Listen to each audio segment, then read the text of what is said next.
பல வெற்றி மகுடம் சூடிய வெற்றி நாயகன், வெள்ளி விழா நாயகன், இப்படி பல பட்டங்களை சொல்லலாம்.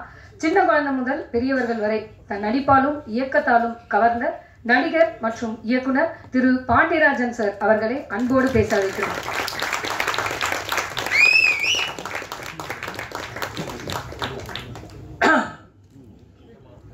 எல்லோருக்கும் வணக்கம்.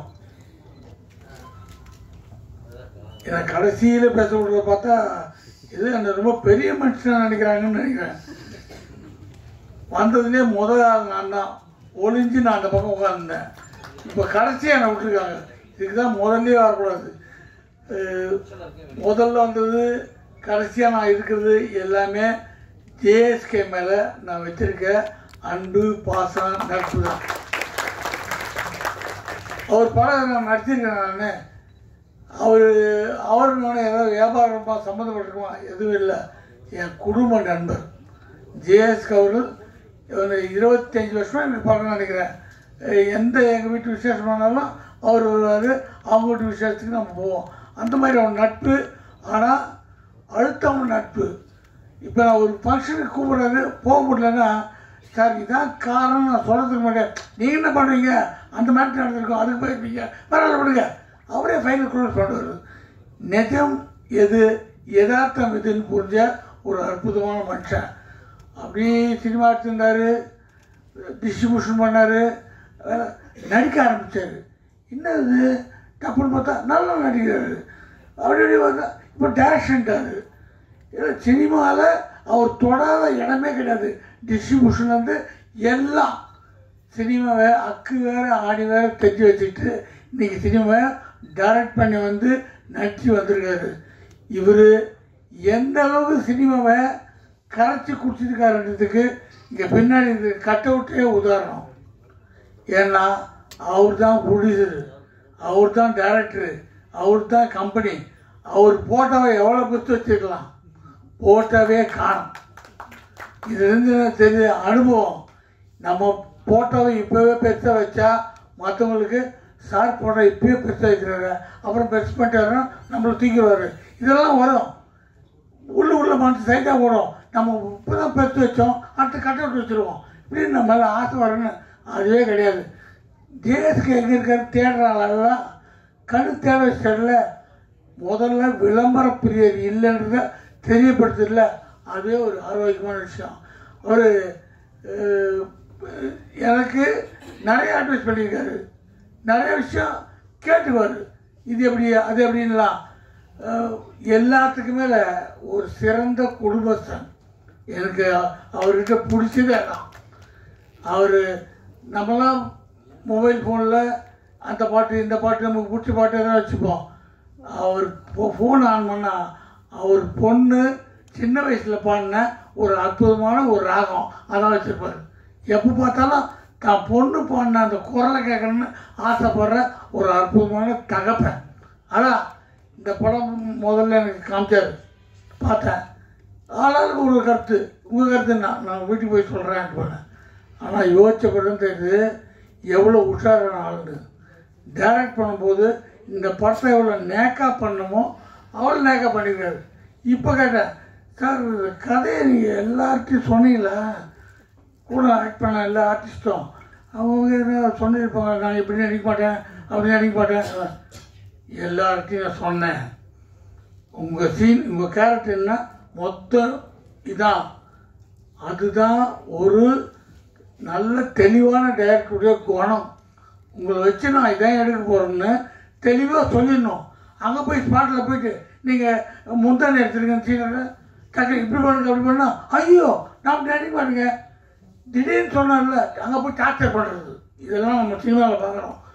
கரெக்டான டைரக்டருங்க, நல்ல அனுபவமான டைரக்டருங்க முதல்ல சொல்லுவாங்க, இது கதையில் தேவைப்படுதுமா, உங்களுக்கு ஐடியா இருக்கா, விருப்பம் இருக்கா, இல்லைன்னா நான் கதையை மாற்றிடுறேன், அந்த சீனை மாற்றிடுறேன்ட்டு. அதனால் தெல்ல தெளிவாக சொல்லியிருக்காரு. என்ன சொல்கிறேன்னா, எனக்கு எங்கள் அண்ணான்னு ஒரு படம், விஜயகாந்த் சார் ப்ரொடியூசரு, அவர் ஆக்ட் பண்ண படம். அதுக்கு முன்னாடி கதை வேறு ஒருத்தர் சொன்னாங்க. அப்போ வேறு ப்ரொடக்ஷனு. அப்போது ஒரு சம்பளம் வாசித்தாங்க. அதுக்கப்புறம் விஜயகாந்த் சார் பேசினார். பேசும்போது சம்பளம் நீங்கள் சொல்லுங்கள் சார், ஒரு சம்பளம் சொல்லிட்டார். ஓகே சார், ஓகே டக்குன்னு ஓகேன்றீங்க சார்.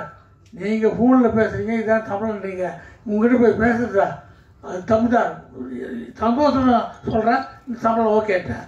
அவர் ஹாப்பின்ட்டு வேலை பண்ணுறாரு. ஒரு 10 நிமிஷம் முன்னாடி ஃபோன், ஐயோ வேறு ஏதோ குழப்பிட்டாங்க பொழுது, ஏதோ கை வைக்க போகிறாங்க. அது பார்த்தா மறுபடியும் சாரே பேசுகிறார்.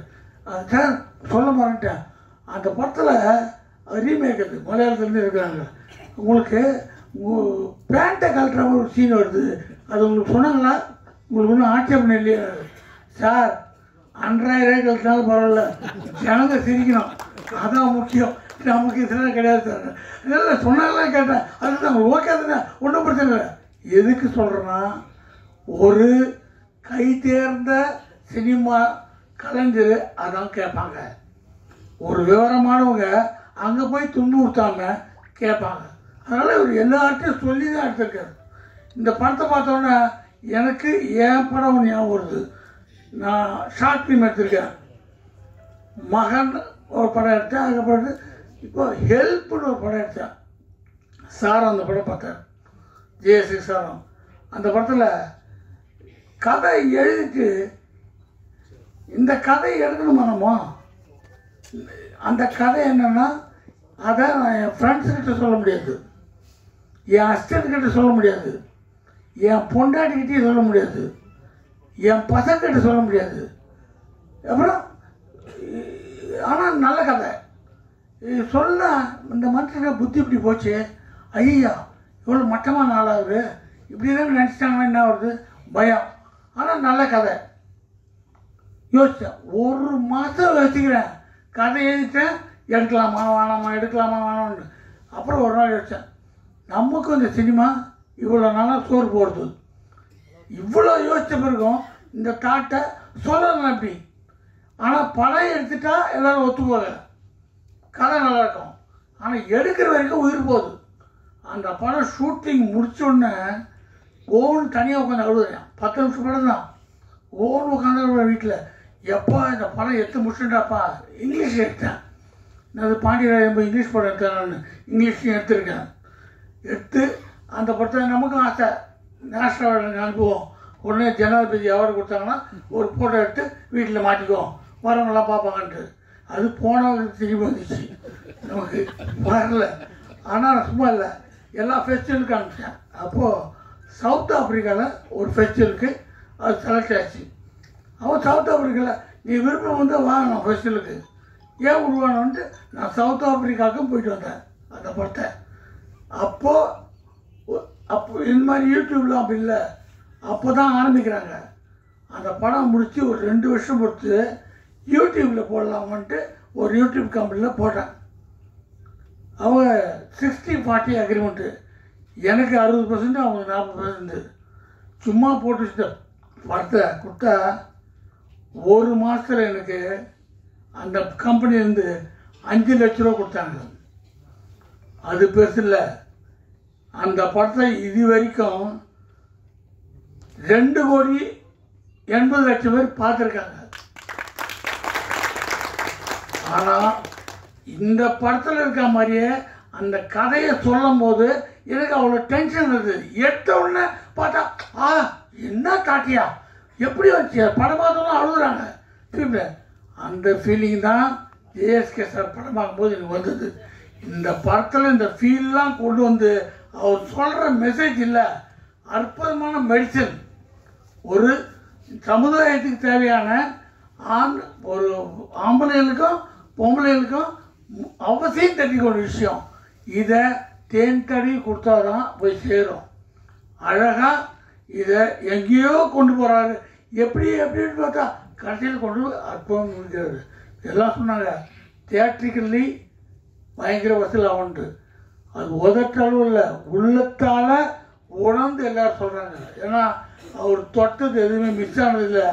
இதை அவர் ஒன்றும் தப்பான படம் நோக்குக்கு அவர் போல முதல்ல அந்த ஹைலைட்டை பிடிச்சாரு, கிளைமேக்ஸ் என்னன்னு பிடிச்சாரு. இதை நோக்கி தான் கதை போதுன்னு அதுக்கு இந்த படம் திகட்டாமல் போனதுக்காக அங்கங்கே தேன் தரணும் அழகாக கொண்டு போயிருக்காரு. இந்த மாதிரி ஆட்கள், இந்த மாதிரி துணிச்சல் எல்லாருக்கும் வரணும். அது இங்கே வர்றவங்க அத்தனை பேருமே நான் படம் பார்க்கல ஆனால் பிடிச்சிருக்கின்றாங்க. கொஞ்சம் பார்த்ததுலேயே ஒரு கெமிட் வருது. இந்த மாதிரி படங்கள் ஓட ஓட ஜேஎஸ்கே மாதிரி ஆயிரக்கணக்கான டேரக்டர்ஸ் தமிழில் உருவாகிட்டே இருப்பாங்க. ஏன்னா இன்ட்ரெஸ்டிங்கான விஷயம், ஜனங்களுக்கு தேவையான ஒரு விஷயத்த மருந்து தடவி கொடுக்கும்போது கண்டிப்பாக ஓடும். அவருக்கு எல்லாத்துலேயும் அனுபவம், படத்தை எப்படி ரிலீஸ் பண்ணணும், எந்த தேட்டரில் ரிலீஸ் பண்ணணும், எல்லா அனுபவத்தையும் அனுபவ கொள்வதெல்லாம் மொத்தமாக போட்டு ரிலீஸ் பண்ண போகிறாரு.